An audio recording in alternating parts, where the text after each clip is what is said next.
അപ്പോൾ നമ്മൾ ഇന്നത്തെ പരിപാടി ഇതുണ്ടോ, കമ്പിയൊക്കെ കെട്ടിക്കഴിഞ്ഞ് ഈ ഒരു ഏരിയ കംപ്ലീറ്റ് കമ്പിയായിട്ട് കെട്ടിക്കഴിഞ്ഞ് ഇനി നാളെ വന്ന് കോൺക്രീറ്റ് ഇട്ടുണ്ട്, അതോട് വിഷയം തീർന്ന്.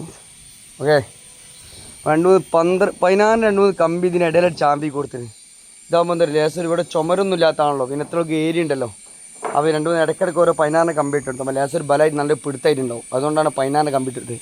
അതേപോലെ തന്നെ ഇവിടെ തന്നെ ഇവിടെ പോയി ചുമൻ്റെ മുകളിലുള്ള പിടുത്തം നമുക്ക് കിട്ടുന്നില്ലല്ലോ, അതുകൊണ്ട് 2 കമ്പി 16 കമ്പി ഇവിടെ ഇട്ട് കൊടുത്തത്. ഓക്കെ, അപ്പോൾ അവിടെ നിന്ന് താങ്ങാൻ ഈ കമ്പി താങ്ങും, പക്ഷേ എങ്കിലും പഴയ കമ്പിയാണല്ലോ. അപ്പോൾ 16 കമ്പിൻ്റെ ലേസ് കൂടി ഒരു ബലം കിട്ടും. പിന്നെ ഇതിന് മുകളിൽ വേറെ ലോഡും കാര്യങ്ങളൊന്നും വരാല്ല, ഇതോടുകൂടി ഇത് തീർന്ന്. അതുകൊണ്ട് അങ്ങനെ ചെയ്ത്.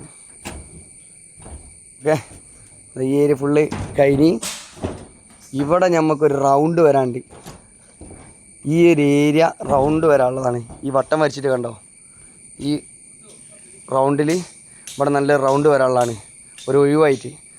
അത് ഇപ്പോൾ നമ്മളെന്താ ഫുള്ള് വരച്ച് വെച്ചാണ്. ഇതിൻ്റെ അടിയിൽ ഇത് കോൺക്രീറ്റ് ആണെങ്കിലും ലേസർ റിസ്ക് ആണ്. അത് കോൺക്രീറ്റ് ഇട്ട് കഴിഞ്ഞിട്ട് വേണം എന്ത് ചെയ്യാം, ഈ മുകളിലുള്ള റൗണ്ട് വെക്കാൻ. ആ റൗണ്ട് കാർബോർഡ് കൊണ്ടുവന്നിട്ട് കാർബോർഡ് വെച്ച് അതിൻ്റെ ബാക്കിൽ കല്ലെടുത്ത് വെക്കുക ചെയ്യുക.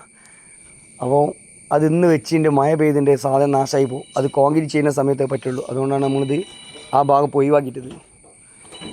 പിന്നെ ഇവിടെയൊക്കെ ഫുള്ള് കമ്പിയും കാര്യങ്ങളൊക്കെ കെട്ടി കഴിഞ്ഞിന്. ഇവിടെയാണ് വലിയ പ്രശ്നം. ഇവിടെ എന്താ വെച്ചിട്ടുണ്ടെങ്കിൽ ഈ ഒരു ഏരിയ ഈ തേപ്പ് പോക്കിയില്ലെങ്കിൽ ലീക്ക് വന്നോളും. ഈ ഒരു ഏരിയനെ സംബന്ധിച്ച് പറയുന്ന ലേസർ ഡേഞ്ചർ ഏരിയ തന്നെയാണ്. ഇത് ഞങ്ങൾ മിഷൻ കൊണ്ടുവന്നു, പക്ഷേ അത് മിഷനോട് ഇത് പൊട്ടിക്കാൻ കഴിയുന്നില്ല. അതുകൊണ്ട് ഇപ്പോൾ ഞങ്ങൾ മെല്ലെ ചുറ്റിനും മെല്ലെ തട്ടിവിടും. മിഷൻ എന്താ ഇത് പൊട്ടിക്കുന്ന മിഷൻ കൊണ്ടുപോയി, പക്ഷേ എന്താ അറിയാം എന്താ കംപ്ലൈൻറ്റ് എന്നാണ്.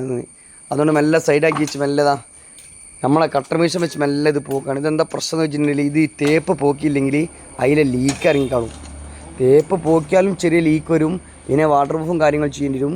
പിന്നെ മുകളിലുള്ള സ്ലാബ് എന്തായാലും ഇതിനേക്കാൾ പുറത്ത് വരും. അപ്പോൾ എന്തായാലും മൂല സൺസൈഡിൻ്റെ അങ്ങോട്ടേക്ക് എന്തായാലും വെള്ളം കയറില്ല.